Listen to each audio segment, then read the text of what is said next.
Okay, good evening, everyone. Welcome to another episode of Sequoia Commercial Lending Training on Wednesday night. So, welcome, everyone.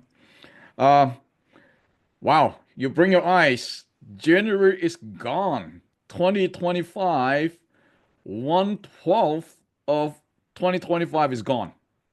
So, we have 11 more months to go. So, hopefully, in January is a good month for you. And I always say that we need to have a new month resolution. So now this is a new month, a new February. What are you going to do? Again, I suggest everybody to really to think deep and set a plan for the next 28 days. We don't even have 28 days. It's already what, the fifth of the month. So we only have about 23 days to go. So what are we going to do for the next 23 days? So at the beginning of the year, I mentioned it to everybody that hey, our goal in Sequoia, we have three goals. Hopefully you remember. Again, this is your goals too, right? As a company, as a group. So the number one goal is that we need our this year we will fund $50 million worth of loans. 50 million. So that's number one. Number two, we will get to 500 loan officers or loan consultants that sign up on our platform. And number three, we will have minimum 30,000 enrollment into the wellness program. So out of those three goals, currently right now, I can tell everybody, currently right now we have about 200 loan officers, loan consultants that is active on our platform. So we have about 300 to go. In terms of the loan rise, we closed over $5 million in January. So we are on track to the $50 million funding. Wellness program, it's here. I talk to Bobby every single day, and this Friday he will, which is 2 days from now, he will have a meeting for a few people. We selected a few agents to test out the system. So for those of you who are in the test program, you know who you are. And Katrina will be sending out invitation for you for this Friday to test out the new system. Okay, so those are our goals. So what is your goal? Okay, um, new announcement. If you log into your website recently, you might see some change. You might start to see some change. So don't panic. It's because our IT team it's actually migrating the new site. So again, you might see a little bit more features, a new design, so on and so forth. So I encourage you, if you have never seen the new website yet, log into your well, just go to your web page and you will see some changes constantly for I would say for the next few days. They will implement all the changes to the new site. Okay, so right now currently it's still seclending.com. Once the transition is over, then it will transition to secsolution.com. But either way, again, both name will work in the future. So that's what we have. Let's get into the training. So what are we going to be talking about tonight? A few things. Okay. So first thing first, many of you are interested in the clean energy or EV stations. Many of you are asking, are there any revenue share program for EV stations? The answer is yes, absolutely. So right now the best market it's in Chicago. Okay, if you have any client in Chicago, that is definitely the way to go. Now, however, California just opened it up. California just opened it up, meaning that if you have any client in California, act now to get the client in line. Now, what happened in California is that they just released a $55 million incentive on high power charging stations. $55 million incentive. Okay.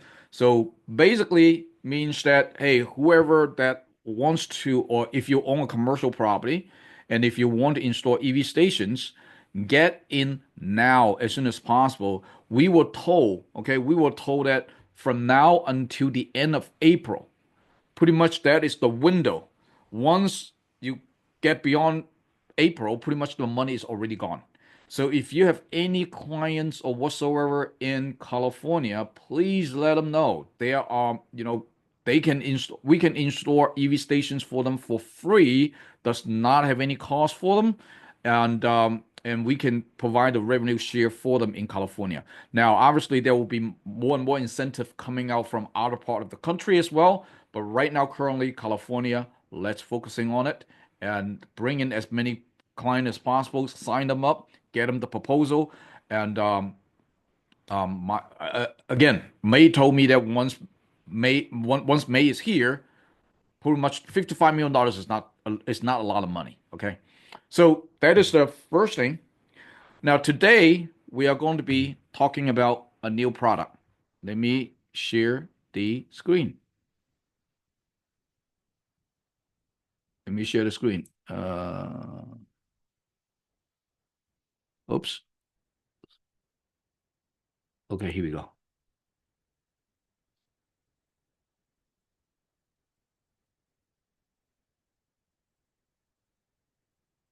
Okay. Do you all see the screen? You should. Yes. Okay, very good. Okay, so this is, let me move this thing out. Okay, so the new program, well, actually, it's not new program. It's been out there forever, but we decided to bring onto the Sequoia platform because now it makes perfect sense. So this is what happened. A lot of the client came to us saying, asking for a second mortgage. Now, why second mortgage? Is because many of these clients they already have probably they purchased a building, purchased a property a few years ago when the interest rate was still low. They got themselves into interest rates such as 1%, 2%, 3%. Obviously, it doesn't make sense for them to refinance and cash out. So, turn out to be that a lot of clients are sitting on their properties that has a lot of equity in there. For the last few years, a lot of this property has gone up in value so much, and there's a lot of equity in the property. But because of the first lien has such a low interest, they don't want to touch it. It doesn't make sense for them to touch it. I mean, honestly, if I were them, I wouldn't do that neither because again, the first mortgage is like 2 or 3%, and all of a sudden, right now, if you want to refinance it, it's going to be 7%. That the payment is going to be double. So for a while, we have been looking for a product that it's can tap into the the equity, but without touching the first mortgage. So this product is out there for a long time. We promoted it one time, I believe, a few years ago. It just didn't make sense at that time, is because the interest rate was so low at that time. Nobody's interested in the second mortgage market. But today is totally different, and I think today is the right time to bring back the second mortgage, and especially for the next few years, many people would need money from. I mean, I'm talking about investors. Many of them will need capital for their projects, and unfortunately, cash out just doesn't. It's not a good idea. So definitely, second mortgage is a niche. It is a market. So for those of us who wants to tap into this, definitely this is not a door opener. So tonight, what I'm going to share with you, normally I don't like to share something like this. This is actually what we got from the lender. You will see this is the actual detailed product guideline. Now, if you are not in the mortgage industry, when you see something like this, it might get you confused or it might get you overwhelmed. So, but I still want to share with you. I thought about this. I was thinking I should, if I want to put into what do we call it? Put into a PPT, right? But I thought about this. I want to show you what this document looks like. That is what we are seeing every single day in the back, so that you know why we don't want you to get involved in the back office. It's just because it could be pretty overwhelmed. So I'm going to show you what the actual guideline that we got from the bank. Okay, so this particular product is good for people that already own a residential property. It could be primary residence. Okay, this one could be primary residence, meaning that they live in that property, or it could be a second mortgage or a second property or a second home or an investment property. So let's dive into it a little bit deeper to see what this thing is all about. Okay. Hold on. Okay. Wait, hold on. Okay. So first of all, this is what we call the LIDOC product. What is LIDOC? In the mortgage industry, many lender, when they give you a loan, they want to see something called full doc. So what is full doc? Full doc is you need to present the entire financial of that particular client. For example, you need to provide them tax returns. You need to they need to see your bank statements. They need to see your income, W-2, so on and so forth. Make sure that you are able to provide that uh, to keep that loan. Put it this way. But LIDOC is different. LIDOC means that, hey, I don't take a look at a lot of you as the investor. I'm focusing more on the property. So this is a good product for investors. And as you know, on the Sequoia platform, we work with investors, and many of our investors, they are not bankable. When I say they're not bankable, meaning that they don't have the documentations to show to the lender, to the bank to qualify to qualify for a loan. So that's why we got them into DSCR loan, debt service coverage ratio. And in that type of loan, I don't care about your personal income. All I care is your you know the rental income from the property. So for this particular product, so this is what the guideline is. If this property is a primary residence, meaning that if they live in that property, okay, the maximum loan amount it's $500,000. Now I'm talking about the $500,000. It's the second mortgage. So imagine somebody live in a mansion that it's $2 million, for example. Okay, and they have a $300,000. They live in the property for a long time, and they only have a $300,000 first mortgage. Perfect. Now the second mortgage is $500,000. Now, what the maximum? What is CLTV? This is very important. CLTV means combined loan to value. Combined loan to value, meaning that the maximum loan amount I can give it to you is $500,000 or 80% of CLTV if you have a FICO score of 720, whichever it's less. So, give you an example. So, let's say a property worth about $1 million. Okay. Now, if the first mortgage, it's let's say $400,000. The property value is 100,000. The mortgage is $400,000. The first lien. What is the maximum second mortgage that I can get to? Based on this, the maximum CLTV is what? 80%. So meaning, what is combined LTV? Combined LTV means that the first mortgage and the second mortgage combined together cannot exceed 80% in this particular case. So if that is the case, the maximum CLTV is 80%, which is what? $800,000. Now the first mortgage is already 400,000. So in this case, I can only give him maximum $400,000. Does it make sense? Now that is driven by the credit score. Now, if the credit score is 680, you see the difference right here? Instead of 80% LTV, all I can give it to you is 70% LTV. Using the same exact property, $100,000. Now 70% CLTV is what? $700,000. So now the first mortgage is what? $400,000. Now in this case, how much I can give to you? Maximum is 300. So that's $100,000 different. So that is how we looked at when we priced the loan. That is what we go by. Now imagine we have so many different lenders, and every single lender have their own guideline. Now you can see why we don't want you to get involved, right? Now this is only just for primary residence. Okay, this is only just for primary residence. What about you have a vacation home? Vacation is different. Look at this.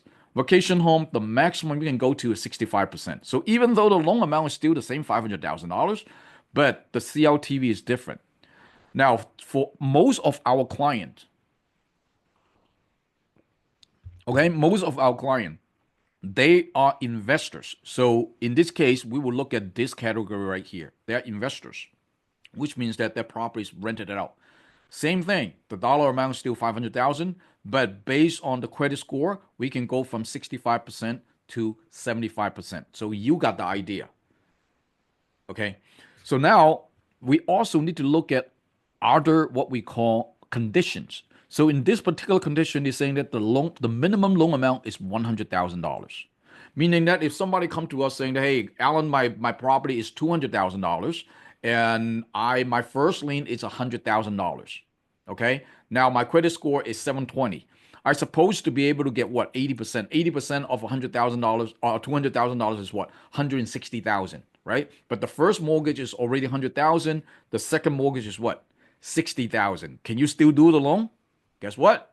I cannot do the loan based on the guideline right here saying that the minimum loan amount is what? 100,000. And that's why in this year you realize that our 1 to 4 unit loan amount start to change. Before we can still do like 50,000 dollar loan, $75,000 loan, $80,000 loan, but this starting this year we cannot do that anymore. It's just because a lot of the lender changed their guideline. Okay, so again, it's not us, it's the lender. So you can see now. However, there's also some other conditions also. So in this case, if the property is in Texas, okay, if the property is in Texas, then I the minimum loan amount is going to be what? $200,000. So for those of you who live in Texas or you have client in Texas, again, that is a little special guideline for property that's in Texas, right? So other stuff that we want you to know is non-warrantable condo. We see something like this. So what type of property can we do? We can definitely do single family home, multifamily, townhouses, condo. Now, condo is a little bit different. Now, what does it mean by non-warrantable or warrantable? Okay. So this is what happened. When you look at a condo is a big building. You have many different units in there. So each unit is sold separately. Okay, not like an apartment, but it's a condo. So when you have a condo, let's say the condo has 10 units. Make it easy for me to do the calculation. Okay, if the condo is 10 units, now if all those units, or if more than half of those units are investment properties, meaning that the client purchased the condo and rent it out. They don't live there themselves. So if more than 51% of the occupancy are investors or tenants, not owner occupy, that condo, it's a non-warrantable condo. Does it make sense? Now, vice versa, if majority of those condo units are owner occupy, I purchase it, I live there.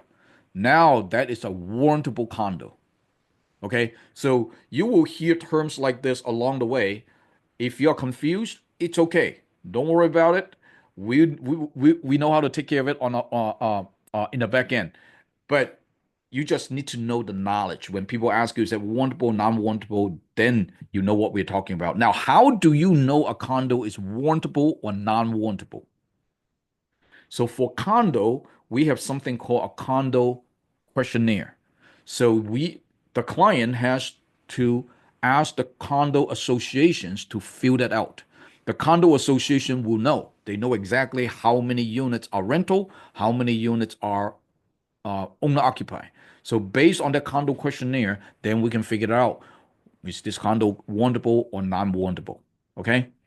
Um, Co-op is non-eligible. Now, co-op, I don't see much co-op. In New York, there's a lot of co-op. So a co-op, you don't own anything. It's like a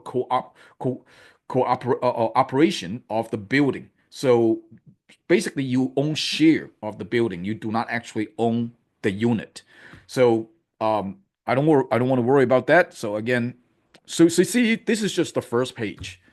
Then there's a lot of information on that first page. So you can see, you know, like George's, myself, or the advisor in the back every single day. That is what we're looking at. So when you have a deal that come in, based on the information that you provide, now we go to match. We look at all these guidelines and which ones should we fit, which one does it fit, so on and so forth. Then we send it to the proper lender.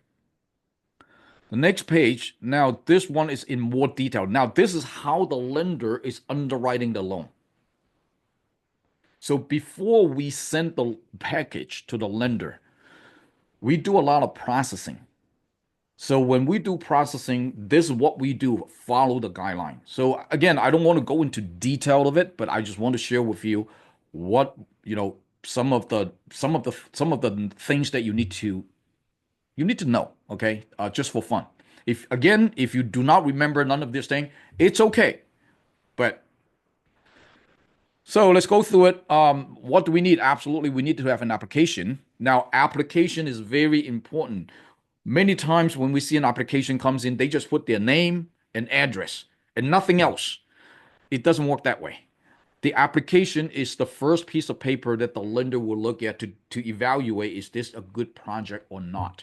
So when your client is filling out the application, please ask them to fill out as much information as possible. In that application, it asks the lender, where do you work?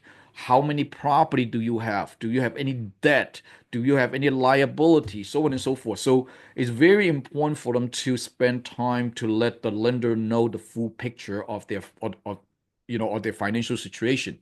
Okay. So the first thing is application. When it comes in, obviously on our end, we will scan it through. We will look at it. We will make sure that it works. Now, I suggest please do not write unless you have a very good, clear, good handwriting. Otherwise, I suggest you to type. I suggest you to the client. I mean, most of the application nowadays are PDF fieldable anyway. So just put it in, fill it out. That will make things a lot clearer. Loan amount, we already talked about. Minimum loan amount in all 49 states is 100,000. In Texas, it's 200,000. Maximum loan amount is 500,000. Okay. The next one is maximum combined loan amount, meaning that the first loan and the second loan add together. Primary residence cannot go over $3 million. Second home cannot go over $2 million, and investment property cannot go over $3 million. That is a lot of money, ladies and gentlemen. $3 million for a single family home. Obviously, in California, it's very, very easy to get to. In New York, very easy to get to. But in most of the country, most of the investment property that we're seeing is somewhere around $300,000 to $500,000. Okay, long term. How long is the term? The term is approximately, well, two options: either your 15-year fix or 30-year fix. What does fix means? Fixed means that it's not going to change for the next 15 years. Regardless what the interest rate is going up or down, it does not matter. It's going to be fixed level for the next 15 years or 30 years. Qualification rate, what is that? That is the interest rate. Okay, that is the interest rate. Now, here I want to show you what is PITI. And sometimes you have an A. What does that mean? When many of you come to our training, you hopefully now you understand one of the biggest term in qualifying a loan is called DSCR, debt service coverage ratio. So how do you calculate DSCR? We're looking at PITA. That's what we call PITA. Okay, PITIA. P stands for principal. When you get a $300,000 loan, every single month you make payments, right? So that payment including what? Principal and what? And interest. So that's what the P and I stands for. P and I, principal, interest. And then we looked at TI. What is TI? Tax and insurance. So we look at principal, interest, tax, insurance. And A, sometimes it's home association. Some property you have association, some property you don't. That's why you see that. So those are all the numbers that we looked at.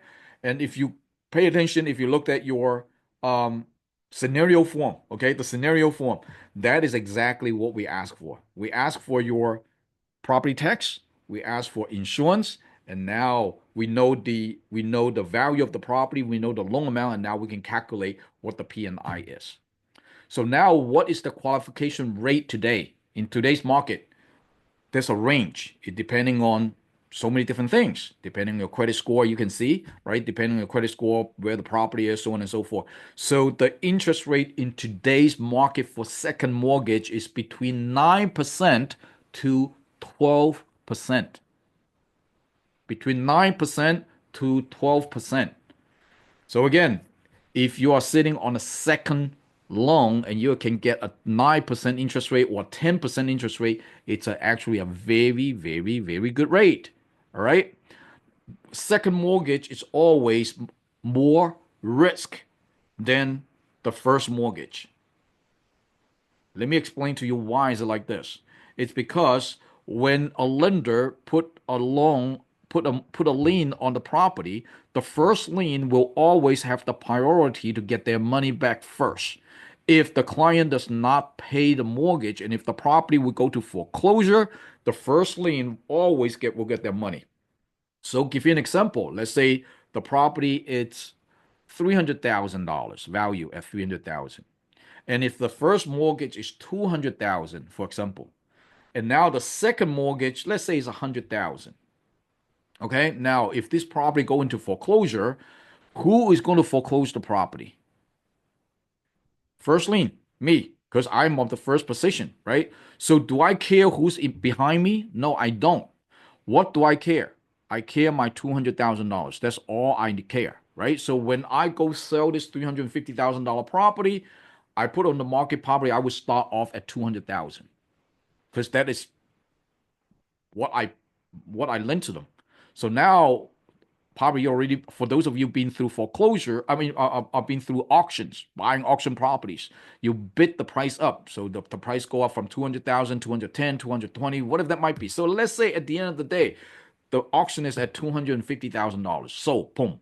So now $250,000, that is what the buyer pay. That 200,000 goes to me. I'm the first lien. Okay, I take that $200,000. Now the second guy, how much he lend out? He lent out 100,000, right? But now there's only $50,000 left on the table. So now the second guy gets $50,000, and that's why it's a lot more risk for the second guy. So hence the interest rate it's higher. So there's no such thing as 5%, 6%, 7% interest rate on a second mortgage. It does not exist. So when you go out there to talk to your client, we definitely can help you to get your second mortgage. But the interest rate, tell them, I would suggest, I would tell them around 12%. Why? It's because when you tell your clients that, hey, the range is between 9% to 12%, guess what? Your client can only remember 9%. They will never remember that you told them 12%. So when the actual interest rate come out that is at 12%, now they're saying that why are you telling me that it's 9%? No, you didn't tell them 9%. You told them it's 9 to 12. But I suggest you to let them know that around 12%. We might be able to get it lower, but again, on the market, it's approximately 12%. So put that into their brain. So if we can get them lower, they are happy. If we can get them 12%, again, they expected that already. Okay. So now who's eligible for this? You can see it's U.S. citizen, green card, you have authorization visa, uh, corporation and LLC, investment property. That's where we are. Okay, so that's where we are. So we again, a lot of this LLC property out there, we now are able to get them a second mortgage. Not eligible. I'm sure that some of you is going to ask for. Not eligible. If you have an IT number, it does not work. If you're foreign national, it does not work. Uh, non-occupied co-borrower. Again, I don't know what that is, so I'm not even worried about that. So again, um, now for national, we can give for national a first lien mortgage. We do that all day long, but we cannot do it on the second mortgage. Okay. Okay, let's go through some guideline right here. So again, you see there's a lot of detailed stuff. The first lien eligibility now they have regulations or guidelines for first lien. What type of first lien it is in order for them to be able to lend on a second mortgage. So basically, this is saying that if the first lien are the following type of mortgage, then it cannot qualify. Uh, Open renovations, it doesn't work. Negative M, it doesn't work. Interest only product, it doesn't work. Pays loan doesn't work. Forbearing, it doesn't work. So on and so forth. So again, I don't want to bore you to death with this. And now you can see why when you submit a deal to us, we ask so many different questions in order for us to make sure that this loan it's a doable loan or not. Okay, so this is first lien not eligible. If again they give you more guidelines. All these guidelines is okay. I don't need you to you know um to worry about this. A lot of them is not doesn't exist. Credit, okay, credit is very important. Okay, credit. Many times, a lot of people saying that, hey, I poor credit, can you use it? Most likely, the lender would not use your credit because there are so many different credit agencies out there, and each credit agencies report differently. And sometimes a lot of the information that the lender wants to see is not there. For example, let's say if you just go to your bank and ask your bank to pull your credit score, the credit score in your bank might shows 800. But if you use another platform, it might shows 720. Why is it like this? It's because the bank might only interest in a few credit card that you have. They might not interest in your car loan. It doesn't have your mortgage in there. So that's why normally when you go to a bank to get your credit score, it's a little bit higher. So the lender have their own system to pull the credit, and the credit is only good for 90 days. So hopefully, fingers crossed that we can close the deals in 90 days. If not, then after 90 days, they have to pull your credit again. Okay. Now, what does it mean by minimum trade lines? A lot of people saying that, hey, my credit score is 800. I should be good. No, it doesn't work that way. Yes, 800 credit score, everybody like to hear, but from the lender's perspective, they're not just looking at the credit score. They're looking at your credit profile. So this is what they look at. They want to see for the last 12, they want to see you have minimum 3 trade lines for at least 12 months or 2 trade lines at least 24 months. Now, what is a trade line? A trade line, it's a debt that you report to credit bureau. For example, your mortgage, it's a trade line. Your credit card, it's a trade line. Your car loan, it's a trade line. Student loan is trade line. So on and so forth. So you got the idea. So basically, what this guideline telling us is that, hey, when we look at the client, when we look at the credit report, we want to make sure that this particular client at least have 3 trade lines that is minimum 12 months. Now, if they all open this 3 trade line within the last 2 months, it doesn't work. Okay, it doesn't work. So that is why, I mean, doing mortgage is kind of funny. And a lot of people would assume that, hey, my credit score is so good, I'm supposed to get it. But the reality is that, hey, you haven't been using your credit card forever. You don't even have a credit card. Your credit profile is not strong enough. I don't feel comfortable to give it to you, right? And 2 trade line report for 24 months, same idea. So if you only have 2 trade line, which means that you only have a mortgage or a car loan, that's fine. But you need to have minimum 24 months. So now here's the trick. Here's the trick. If some client that they really don't have that trade line, that long history, what can they do? They can actually ask somebody that they trust. Could be their parents, could be their spouse, could be, their business partners. Again, somebody that trusts them to add them onto their trade lines. So give you an example. So for example, let's say I only have one trade line. Well, take it back. Let's say I have 2 trade lines. That is 12 months. And one trade line, that is only 1 month. So now I cannot qualify for it. But I really, really, really need this loan. So what can I do? In that case, I might ask my good buddy Bobby and say, Bobby, you have a credit card that has 12 months. Can you add my name to that credit card?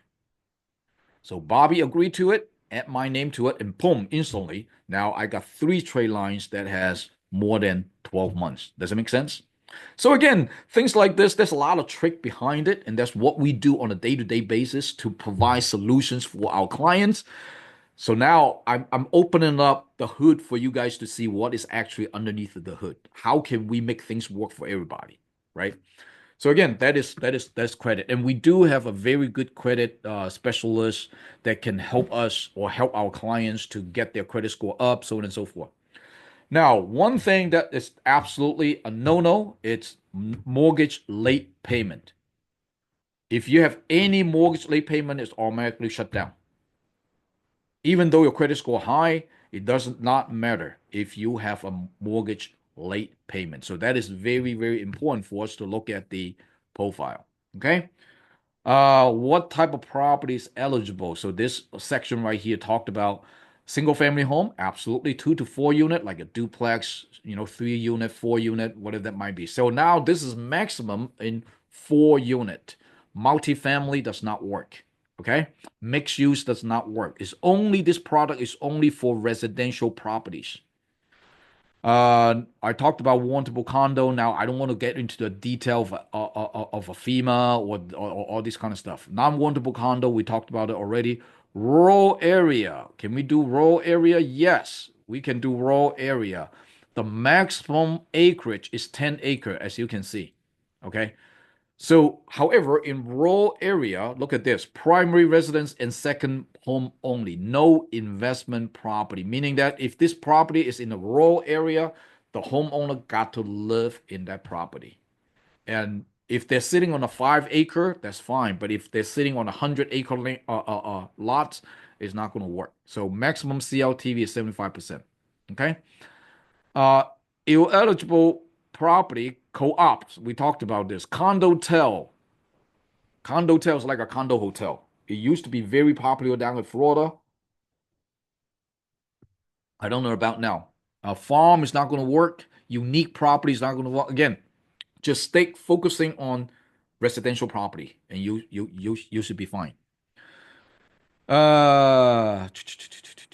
Uh, so we're talking about Hawaii is the only I don't know what zone one and zone two is in Hawaii. It doesn't really matter to us because a lot of our business, I would say honestly, I've never done a deal in Hawaii. I know that we can get it done, but I've never done one in Hawaii. So I'm not worried about it. Seasoning. What does seasoning mean? Seasoning means that you need to own the property for a period of time. Okay, you need to own the property for a period of time. You just purchase a property and you're saying that, okay, fine, I want to get a second lien on it. It does not work that way. You have to wait at least 6 months. That is what seasoning is all about. You have to wait 6 months. Okay. Debt to income ratio. Now, this is also very, very important. DTI is called debt to income ratio. Um, that's what the lender is to use for to look at if the client can qualify for a loan or not. How do you determine DTI? The credit report will show a lot of information because you have many what? You have many mortgages, you have debt, that is mortgage, car loans, student loans, credit cards, so on and so forth. See, they will look at all the debt that you have and compare to your income. And that is why, ladies and gentlemen, it's very important if you purchase a property to purchase the property under an LLC. Because when you purchase a property under an LLC, and guess what? They do not report to your personal credit. You can have 10 properties under 10 different LLCs. You got 10 different mortgages, but it would not show up on your personal credit report. Because if the LLC is holding the property, that LLC holding the mortgage. When we fund to that LLC. We do not fund to that person. Does it make sense? So that is a huge benefit out of it. Okay.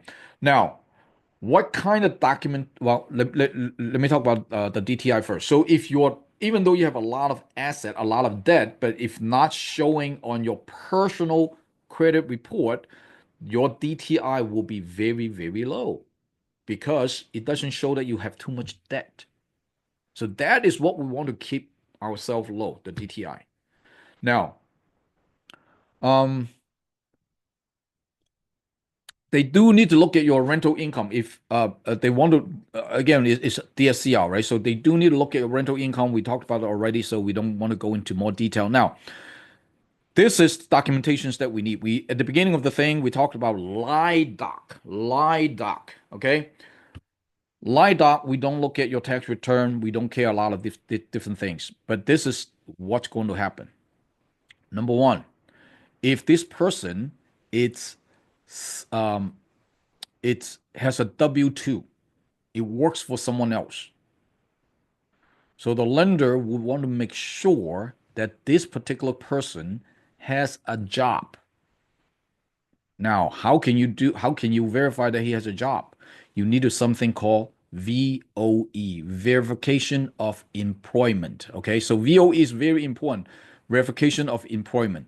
So what it does is that it's a piece of form that the client need to take back to their employee to fill it out, saying that yes, John Doe worked in this company and his position is chief engineers, whatever that might be. They will never put in their income. We don't care about the income. Okay, we don't care about the income.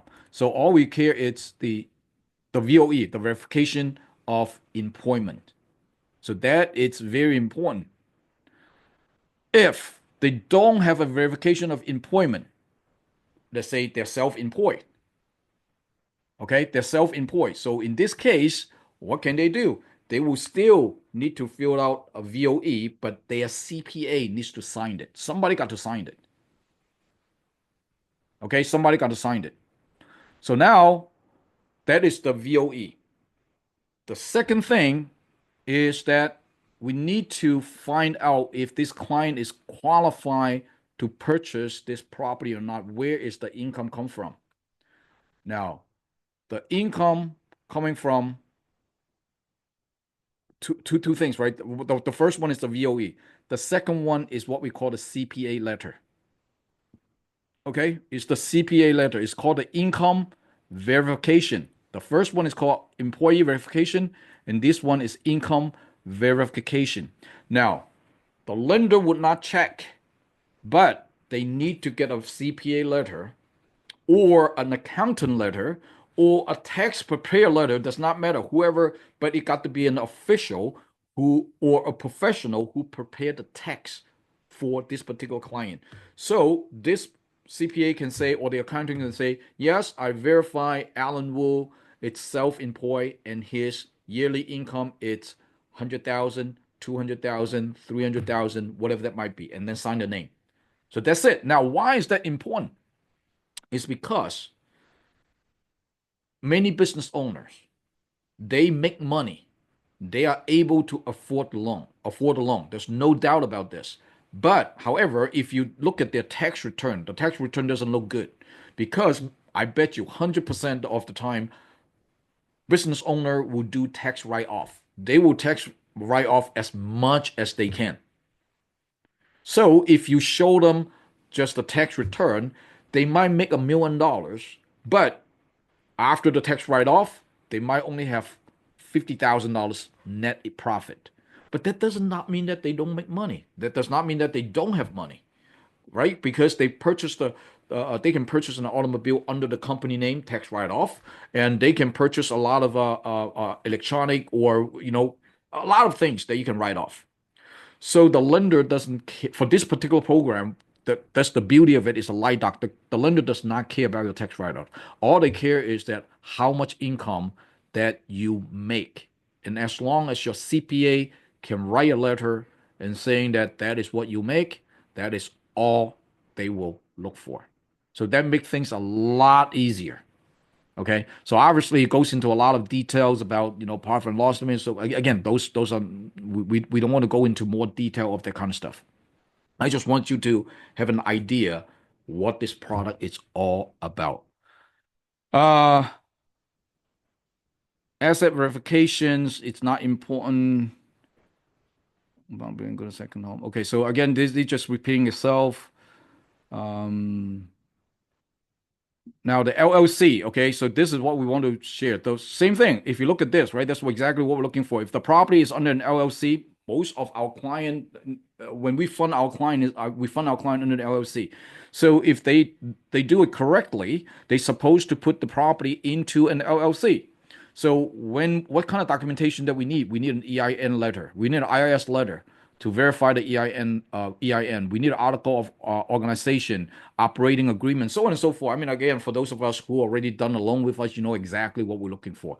And another thing is that also very important is that good standing. A lot of people gave us EIN, article of organization, and gave us the operating agreement, but they forgot about good standing. What is good standing? Good standing basically means that, hey, this entity right here, this LLC right here, has been paying tax or reporting tax. If you don't have one, it's very easy to do. All you have to do or the client to do is just go to their website, go to the state website, search on their EIN number, it will come up and show that it's good standing or not. If not good standing, all they have to do is just to pay a fee, and then they can get a good standing back. Okay. Um, there's no prepayment penalty, meaning that hey, you get the loan, you use it, and if you want to pay them back anytime that you want to. You do need to buy insurance. Uh, Again, so all these things, you don't, you talk about bankruptcy, things like this. So those are, they do need to do an appraisal. Um, so if anything, if the loan amount is less than $250,000, loan amount is less than $250,000, they would just do a desktop appraisal. But if the loan amount is above $250,000, then they need to do a full appraisal, interior and exterior. Okay. Uh, you see, there's so many pages right here, pages after pages after pages. So pretty much that's it. Now, how much they allow us to make, I tell you. Okay, let me show you.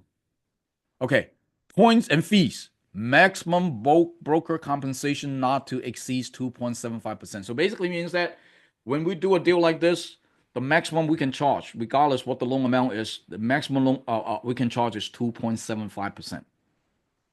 That's how we make money. That's how you make money. So, in a nutshell, that is what a second mortgage is. And I believe this is a huge market, and especially in today's market, it's just because now is the right time. Now it makes sense for us to get into. So it makes sense for us to get into second mortgage industry. Before, when the interest rate was low, we tried it a few times. It just doesn't work. But today, perfect. For the next few years, perfect. Okay. So let's see. Are there any questions? Let me see. Elvis is asking, is there any document or article on the $55 million California program? Again, I got my source. It's not out there, but I can tell you it's there. So don't ask. Just go out there and get your client involved. You will, if they can sign up before April, that money is not going to be released until July of this year. We have inside source. It's not July of this year, but I bet you a lot of people is already applying right now. So again, once the $55 million is gone, it's gone. Light Duck is a great product. Yes, absolutely, Shaitan. Can you make a large? Oh, sorry about that. Okay. Yes. At as of. Oh, okay. I'm not sure what that means. Okay. So again, any questions, comments? Now, it might overwhelm you. How many people feel overwhelmed right here? Yes, no, give me some feedback. I don't see you. I only see a whole bunch of icons. So that is what we do in the back every single day. That is what I do. That's what Georges does, and we figure things out. We talk to the lender. We follow their guidelines, and we try to make things work. And sometimes we try to push the guideline. Things like this. So if you're feeling overwhelmed, welcome to the business. All right. So that is why we want you to focus on doing what is good, you are good at, which is bring in the client, and let us to do what we are good at, which is look at all this paperwork like this and dealing with the client, dealing with the lender in the back. How about HELOC? HELOC is very similar to second mortgage. Now, however, HELOC is a little bit different. Mortgage is that I give you the money. You do whatever you want to do. Okay? On day one, if you need $200,000, I give you $200,000. Now, HELOC is a little bit different. HELOC is more like a credit card. So 200,000, I give you 200,000. But if you don't use it, as a lender, I'm not going to charge you any interest. It's just like a credit card. You use it, then they will charge you. You don't use it, then they don't charge you. Now, on the second mortgage, we can do all 50 states, all sort of properties. However, on HELOC, it can only be for primary residence. Do we have that product? Yes, we still have that product. But guess what? You don't really get paid by HELOC because if they don't use the money, you know what I'm saying? There's no transaction. So we can still promote HELOC. But as you can see in second mortgage, we can charge about 2 and 3/4 points. But for HELOC, it's only 1 point, I believe. And again, if they want to do it, we can definitely help them. Now, however, HELOC, we only have lender that can do, I believe, on the East Coast. We don't have any lenders yet that can do California. I mean, on the Midwest or on the West Coast, so on and so forth. So, but anyway, we can definitely do HELOC. It would be overwhelming without Jim. Okay, that's what this platform is all about. We try to see. It's just like driving a car, right? I don't care what car you drive. To you, it's pretty easy. You just go into the car, turn on the key, boom, you go. But do you know how complicated it is under the hood? How the engine works, how the transmission works, how all the system that work with each other. And again, it will be very overwhelming if you know you try to understand how an engine work. So that's what we're trying to do in Sequoia is to leave all those nasty things, all these complicated things under the hood. So you don't see it. You just see the nice car out there that you can start driving. Okay. So I suggest you to start driving.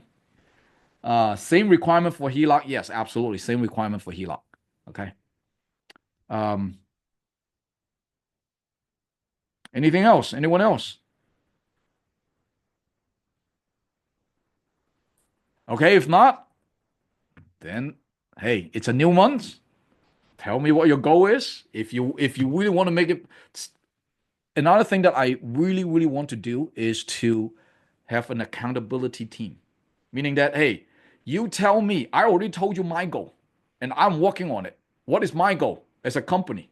$50 million closing, 500 loan officers sign up, 30,000 enrollment in wellness program. That is my goal, and I show you I'm doing it.